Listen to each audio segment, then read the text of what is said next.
నమస్తే. నేను మీ బాబీ వర్ధన్. బీబీసీ వాచ్ ఛానల్‌లోని ఓల్డ్ ఈజ్ గోల్డ్ వెండి తెర ముచ్చట్లు కార్యక్రమానికి స్వాగతం. ఒక సినిమా ఒక థియేటర్‌లో కంటిన్యూయస్‌గా 5 సంవత్సరాలు ప్రదర్శించబడటం అనేది సాధ్యమేనా? అసాధ్యం అనుకుంటారు. కానీ ఈ సినిమా ఆ అసాధ్యాన్ని సుసాధ్యం చేసింది. వెండి తెర మీద ఒక గోల్డెన్ 70 ఎంఎం సినిమాగా ప్రదర్శింపబడి ప్రజల గుండెలో చిరస్థాయిగా నిలిచిపోయింది. ఆ సినిమా పేరే షోలే. 1975 ఆగస్టు 15న ఈ సినిమా రిలీజ్ అయ్యి స్టార్టింగ్లో కాస్త డల్లుగా నడిస్తే నిర్మాతలు గుండు బాదుకున్నారండి. ఇదేంట్రా బాబు, ఎంత ఖర్చు పెట్టి సినిమా తీసాం, ఈ సినిమా ఆడేలాగా లేదు అని. చాలామంది ప్రివ్యూ చూసిన వాళ్ళు కూడా అలాగే అన్నారట. ఇదంతా ఎక్కువ క్రైమ్ ఉంది దీంట్లో, మరీ ఎంత హింస అయితే సినిమా ఎలా ఆడుతుంది అని కొంత నిరుత్సాహపరిచారట. అయినప్పటికీ ఏమాత్రం జంకకుండా, బడ్జెట్కి వెనకడకుండా అద్భుతంగా తీశారు ఈ సినిమాని. ఆ తర్వాత అంచెలంచెలుగా మౌత్ టాకుతో జనాల్లోకి వెళ్ళి ఇక క్యూలు జనాలు 2 రోజుల పాటు 3 రోజుల పాటు క్యూలో నిలబడి టికెట్లు కొని సినిమా చూశారట. అంత అఖండ విజయం సాధించిన ఈ షోలే వెనక విశేషాలు ఏంటో ఆ విశేషాలనే మనం ఇప్పుడు మాట్లాడుకుందాం. సలీం జావేద్ అంటే పోల్చడం తప్పేమో కానీ మనకి పరుచూరి ప్రదర్శన అని జంట రచయితలు ఉన్నారు కదా, వాళ్ళిద్దరు అన్నదమ్ములు ఆఫ్ కోర్స్. కానీ ఈ సలీం జావేద్కి బంధుత్వం అయితే లేదు, కానీ ఇద్దరు మంచి ఫ్రెండ్స్. అప్పటికే జంజీర్ అలాంటి సినిమాలకు బాగా రాశారు. సో వీళ్ళు ఒక 4 లైన్లు కథ రాసుకుని ప్రొడ్యూసర్ అందరి దగ్గరికి వెళ్తున్నారట. డైరెక్టర్లని ప్రొడ్యూసర్ని కలుస్తున్నారు. ఇదేం కదయ్యా బాబు, 4 లైన్లు తీసుకొచ్చారు మీరు, మొత్తం చూస్తే హింసాత్మకంగా వాడి మీద వీడు పగ తీర్చుకోవటం, వాడిని వీడు చంపేయటం అలాగే ఉంది కదా కథ, ఈ సినిమా ఆడేలాగా లేదు అన్నారట. అయినా సరే సిప్పి బ్రదర్స్ దగ్గరికి, ఫాదర్ సన్ దగ్గరికి వెళ్ళి ఈ సినిమాని మేము చెప్తున్నాం కదా, మేము హామీ ఇస్తున్నాం, ఈ సినిమా అద్భుతంగా ఆడుతుంది, మీరు తీయండి అంటే సరే చూద్దాంలే అని తిప్పారు. చాలాసార్లు తిరగ్గా ఓకే చేశారట. ఇక తారాగణం గురించి విషయంలోకి వచ్చేసరికి పాత్రలు ఎలాంటి పాత్రలు అయితే బాగుంటాయి, ఎవరైతే చేస్తే బాగుంటుందో అనుకున్న దశలో అప్పట్లో మంచి దీనిలో ఉన్న ధర్మేంద్ర, అమితాబ్ బచ్చన్, సంజీవ్ కుమార్, హేమమాలిని, జయబాదురి, సంజీవ్ కుమార్, అఫ్కోర్స్ హెలెన్ ఒక మంచి అద్భుతమైన సాంగ్. ఆ సాంగ్ కూడా మారుమోగిపోయింది, ఇప్పటికి కూడా మారుమోగుతుంది. మెహబూబా ఓ మెహబూబా అనే పాట స్వయంగా ఆర్డి బర్మన్ పాడారు ఈ పాట. దాంట్లో హెలెన్ నటించింది. సో ఈ తారాగణంతో ఇంకా చాలామంది ఉన్నారు. అసరాని, అసలు క్యారెక్టర్ అసరాని జైలర్ పాత్ర ఆయన వేశారు. సో ఈ క్యారెక్టర్ కూడా బాగా పండింది ఆ సినిమాలో. ఈ క్యారెక్టర్ పండటానికి ప్రధానమైన కారణం ఏంటంటే ఆయన గెటప్. ఆ గెటప్ ఎలా ఉంటుందో తెలుసా, మనకు ఇప్పుడు చార్లీ చాప్లిన్ గారి గ్రేట్ డిక్టేటర్లో హిట్లర్ పాత్ర ఆయనే పోషించారు కదా, అది ఒక విచిత్రమైన వేషధారణ. సో ఇక్కడ మేసాలు కట్టు పెట్టుకొని ఇదంతా ఉంటుంది కదా, అలాంటి సేమ్ మక్కి దింపేశారు ఆ క్యారెక్టర్ని. అసరాని వేశారు ఆయన. కామెడీ క్యారెక్టర్ కానీ, బట్ పోలీస్ జైలర్ కదా ఆయన చేశారు. ఇక దీనికి సంగీతం ఆర్డి బర్మన్ అద్భుతంగా చేశారు. పాటలన్నీ సూపర్ హిట్ చేశారు. కిషోర్ కుమార్, లతాజీ, మన్నాడే, ఆర్డి బర్మన్ గారు కొడుక మెహబూబ్ ఆఫ్ కోర్స్ ఒక పాట పాడారు.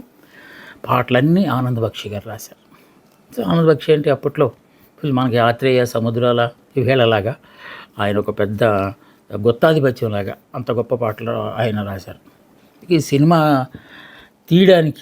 తీసిన తర్వాత జరిగిన కొన్ని అద్భుతాలు, వింతలు, విశేషాల గురించే ఇప్పుడు మాట్లాడదాం. చాలా హింసాత్మకంగా ఉంది అని చెప్పి ఆ సెన్సార్ బోర్డు ముందుగానే దీనికి చాలా కట్స్ వేయడానికి ప్రయత్నించిందట. ఎందుకంటే అప్పటికి 75 నాటికి ఇంత బ్లడ్ షెడ్ కానీ, లేకపోతే ఈ నరుక్కోవడాలు, చంపుకోవడాలు, కాల్చడాలు ఇలాంటి సన్నివేశాలతో వచ్చిన సినిమాలు చాలా తక్కువ. సో ఏదో ఇంత ఆశ్చర్యకరమైన హింస ఉంటే ఎలాగంటే అఫ్కోర్స్ దానికి సిపి గారు మొత్తానికి మాట్లాడి ఆ సన్నివేశాలకి ఏ సన్నివేశాలను వాళ్ళు అభ్యంతర పెట్టారో ఆ సన్నివేశాలన్నిటికీ డిఫెన్స్ చెప్పి ఇందువల్ల ఈ సీన్ పెట్టాల్సి వస్తే మొత్తానికి ఒప్పించుకొని ఆ సినిమాని ఓకే చేయించుకున్నారు. ఈ సలీం జావేద్ 4 లైన్లు తీసుకుని వీళ్ళ దగ్గరతో పాటుగా చాలామంది దగ్గరికి వెళ్ళాడు. ఇంకా కొంతమంది డైరెక్టర్ల దగ్గరికి కూడా వెళ్తే బాబు ఇది సినిమాలాగా అనిపించట్లేదు మాకు, ఇదేదో మీరు ఏదో రోడ్డు మీద పోయి కొట్టుకునే సీన్ లాగా మాకు అనిపిస్తుంది అని చెప్పి నిరాశపరిచి పంపిస్తే వాళ్ళు జాక్పాట్ ఈ సినిమాతో అద్భుతమైన విజయాన్ని సాధించారు వాళ్ళు.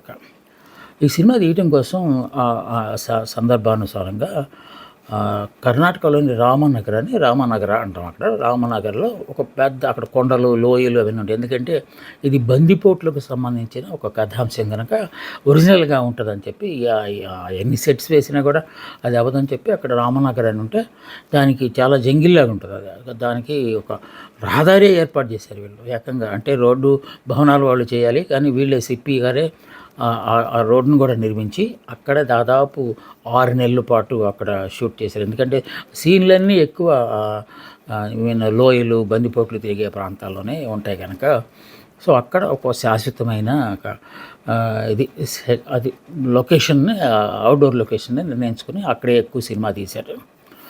సినిమా పూర్తయ్యి మొత్తానికి అంత కష్టపడ్డారు. కొంత బాంబేలో, కొంత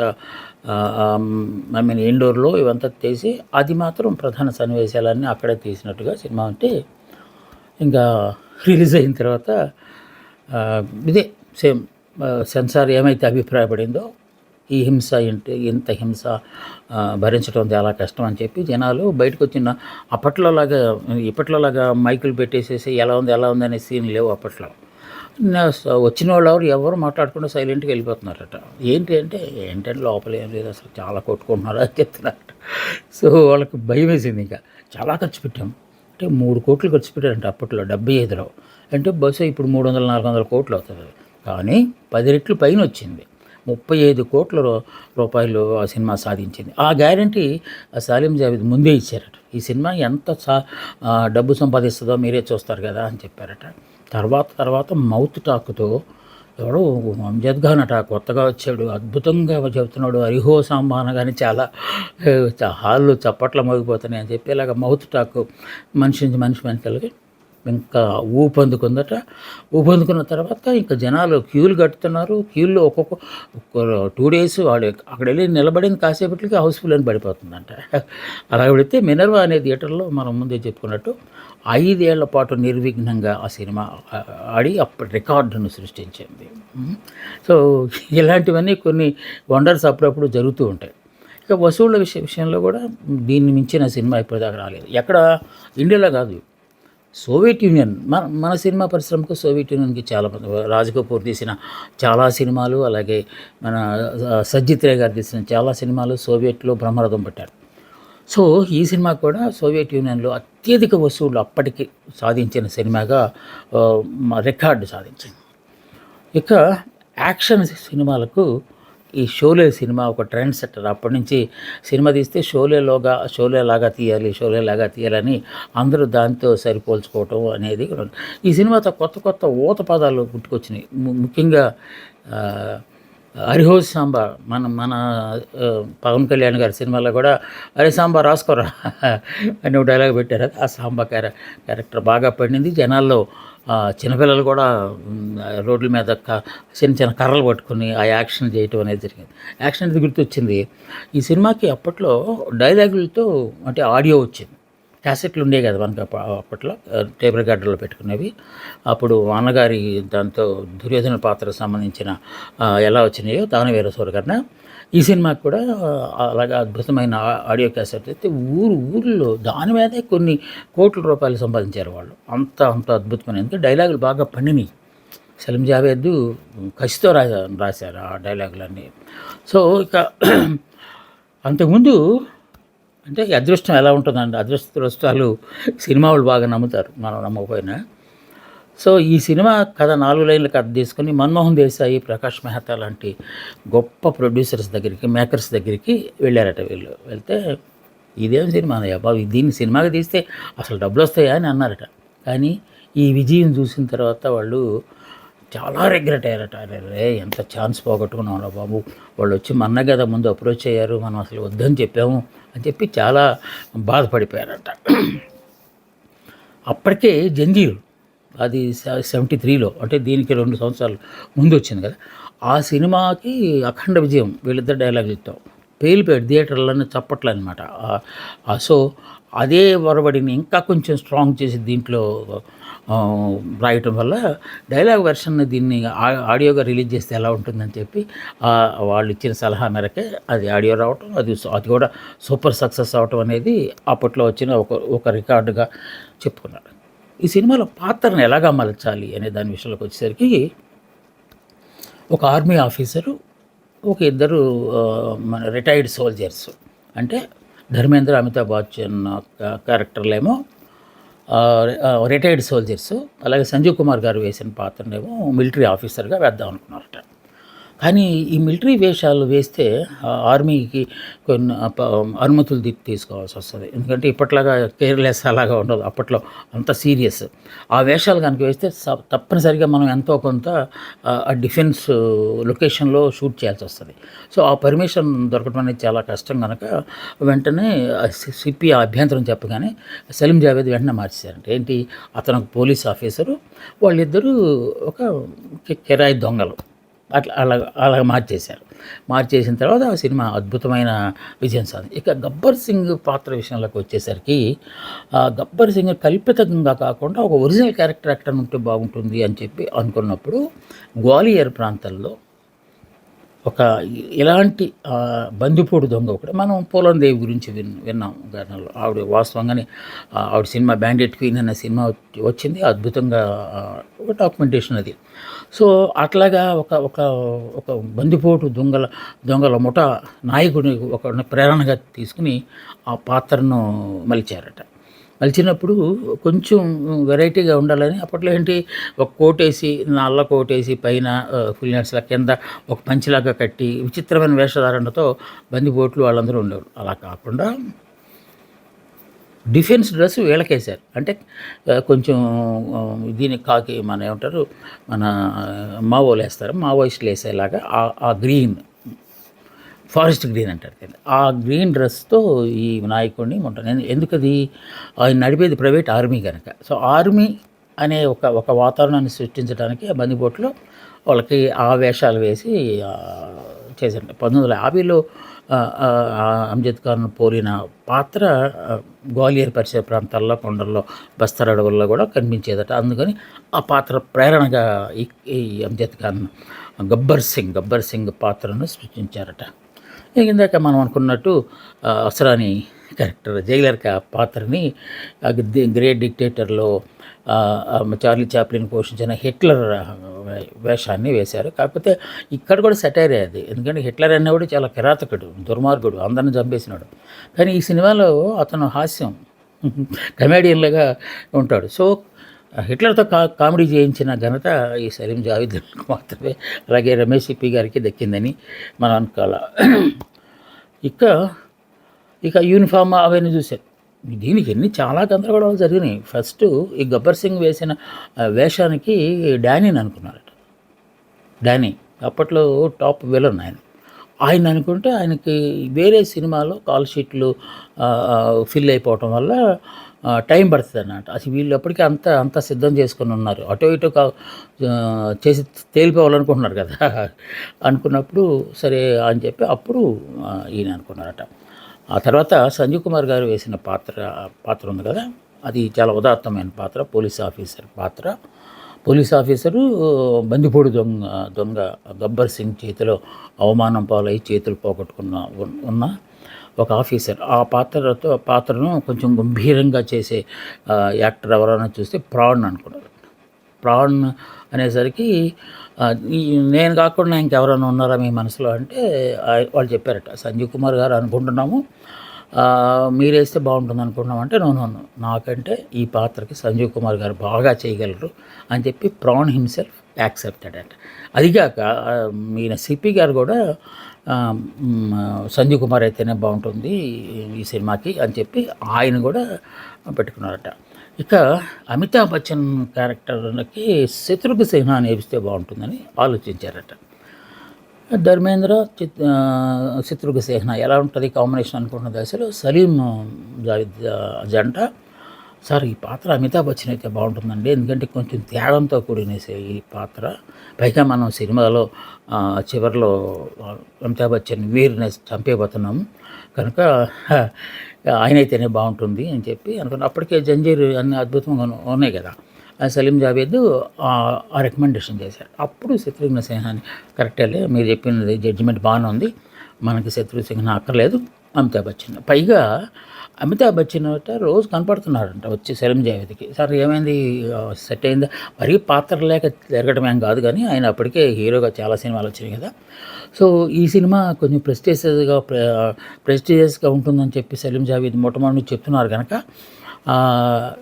ఈ సినిమాలో పాత్ర దొరికితే అది ఒక చిరస్థాయిగా ఉండిపోతుందనే ఒక ఆశ కూడా అమితాబ్ బచ్చన్ గారిలో ఉండటం వల్ల ఆయన్ని అప్రోచ్ అయ్యి సలీం జావేద్ని అడిగితే నేను డెఫినెట్గా మీకే వేస్తారు ఆ పాత్ర అని చెప్పి ఆయనతో ఒప్పించారట. చేసిన తర్వాత దీంట్లో జరిగిన ఒక విచిత్రం ఏంటంటే, ఈ సినిమా షూట్ రామ్నగర్ చెప్పాం కదా, కర్ణాటకలో బెంగళూరు నుంచి వెళ్ళేవాళ్ళట. బెంగళూరులో కొన్నాళ్ళు ఉన్నారట. అక్కడే కొన్ని ఇప్పుడులాగా క్యారవాన్స్ అలాంటివి ఏమి ఉండే కాదు, ఏదో ఒక చిన్న గెస్ట్ హౌస్ తయారు చేయటమో ఇంకా దాంట్లో పెట్టేవాళ్ళు అనమాట. అప్పుడు ఈ షూటింగ్ ఎక్కువ కాలం అవటం వల్ల దాదాపు 1 year పైన పట్టింది ఈ సినిమా తీయడానికి. పట్టడం వల్ల రెండేళ్ళు పట్టింది ఈ సినిమా తీయడానికి. ఆ సినిమా తీస్తున్నప్పుడు 2 జంటలు ఈ సినిమాలోంచి బయటకు వచ్చినాయట, అంటే ప్రేమ జంటలు.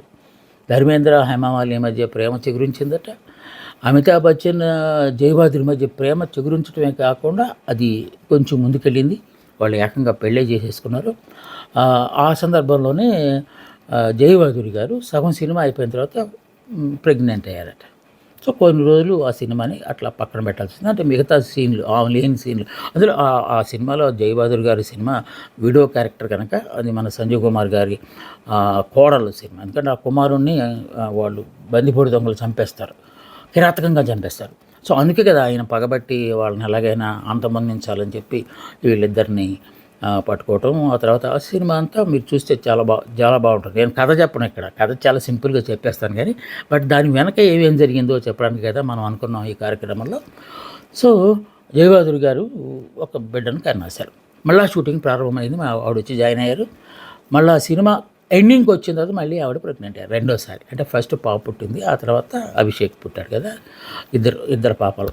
సో అలాగైంది. కాకపోతే ధర్మేంద్ర జయమాలిని గారి ప్రేమ మాత్రం ఇంకా బాగా పట్టాలెక్కలేదు. వాళ్ళిద్దరి మధ్య సన్నిహితం ఉంది, కొంచెం చూసి చూడనట్టు అయితే ఏమైనా అది ఏదంటారు గిలిగజ్జాలు అట్లాగా ఉంటుంది, కానీ అది ఫైనల్గా అవ్వట్లేదు. అందుకని ధర్మేంద్ర ఒక చిన్న ప్లాన్ వేసాడు.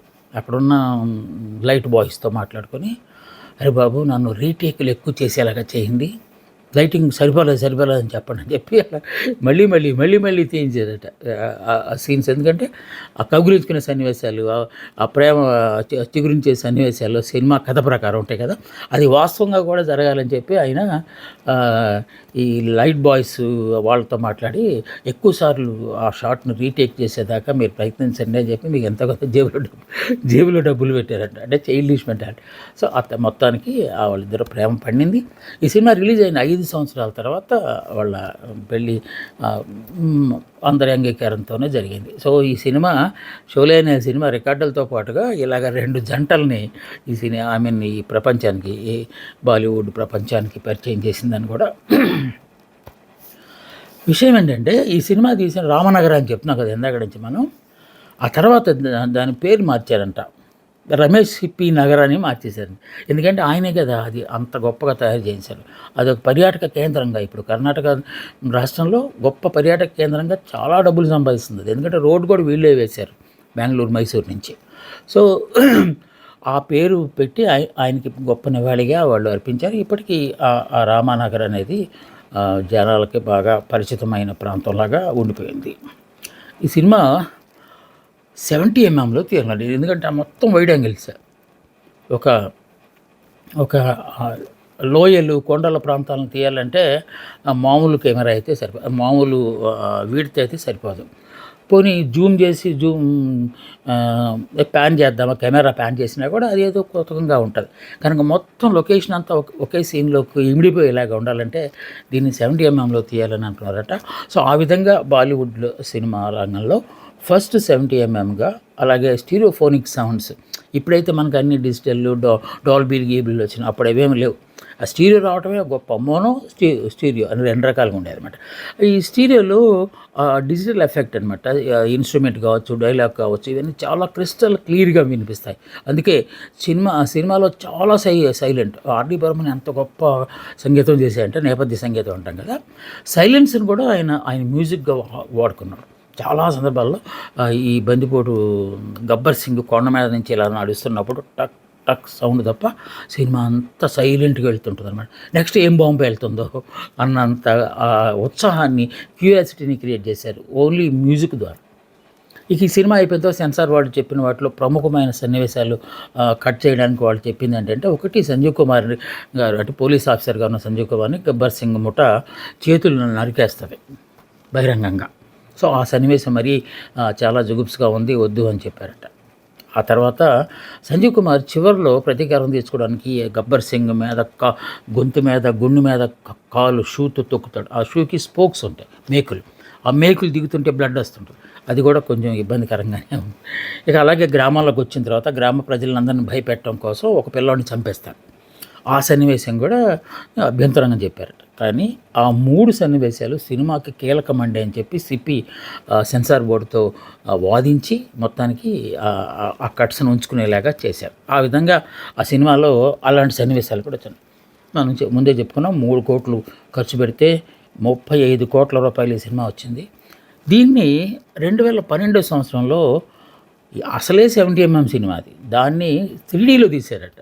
3Dలోకి మార్చి సినిమా రిలీజ్ చేస్తే అప్పటికి కూడా 25 కోట్ల రూపాయలు వచ్చినాయంట. వాళ్ళు 10 కోట్లు ఎంత ఖర్చు పెడితే 25 కోట్ల సినిమా అది వచ్చిందన్నమాట. అంటే సిపి కుటుంబానికి చెందిన ఇలాగా అనేక చరిత్రలు, అనేక రికార్డులు సృష్టించి ఇప్పటికీ షోలే అనగానే ఎక్కడ రిలీజ్ అయినా కూడా అఖండ విజయం సాధిస్తున్న ఈ సినిమా అప్పటికి ఇప్పటికీ రికార్డుగానే మిగిలిపోయిందని చెప్పుకోవాలి. షోలే నేను నిజంగా షోలేకి ముందు షోలే తర్వాత అన్నట్టుగా బాలీవుడ్ చిత్ర పరిశ్రమ మారింది అంటే అది శక్తి కూడా కాదు. ఇది షోలేకి సంబంధించిన కొన్ని విశేషాలు మాత్రం, ఇంకా చాలా విశేషాలు ఉన్నాయి. అయితే మనకున్న సమయాన్ని బట్టి మనం కొన్ని అయినా చెప్పుకోవాలి కదా అని చెప్పి నేను మీతో ముచ్చటించాను. మళ్ళీ ఈసారి ఇంకొక మంచి సినిమాతో నేను మీ ముందుకు వస్తాను. అందాక సెలవు. నమస్తే, మీ బాబీ వర్ధన్.